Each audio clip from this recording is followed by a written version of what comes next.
Pasca dilakukannya kegiatan bersih-bersih Pantai Loji yang gegas oleh Dandim 0622 Sukabumi dan Forkopim Cam Simpenan dan unsur pemerintah lainnya beberapa hari lalu, kini pesisir Pantai Loji nampak terlihat bersih dari sampah. Kedepannya, Pantai Loji yang terletak di wilayah Desa Loji, Kecamatan Simpenan, Kabupaten Sukabumi ini akan dijadikan salah satu tempat wisata pantai unggulan yang ada di wilayah Simpenan.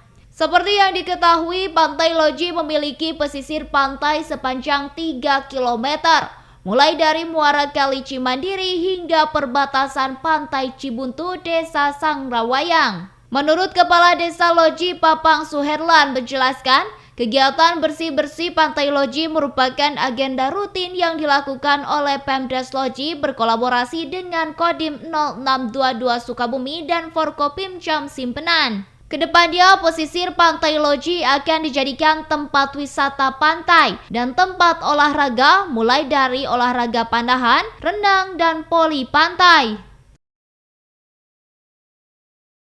Ya, tadi seperti diungkapkan oleh Pak Camat, alhamdulillah hari ini nampak bersih. Dari leading sektoralnya adalah Pak Dandim. Kita melibatkan semua unsur LKD yang ada di Desa Loji dan cukup alhamdulillah. Sekali lagi sekarang hari bersih dan berkelanjutan dan berkesinambungan, Pak. Nanti ke depannya setiap tanggal 15 kita akan bersih-bersih pantai, termasuk kita di desa juga yang menginisiasi. Nah Pak, setelah dibersihkannya nih, untuk tempat ini nantinya akan dijadikan tempat apa sih Pak? Cocoknya untuk tempat wisata Pak?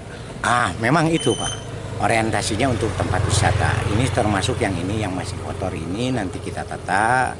Kita ada ini mungkin nanti dijadikan renang, poli pantai, termasuk panahan dan lain sebagainya. Dari Kecamatan Simpenan, Kabupaten Sukabumi, Indra Sofyan melaporkan.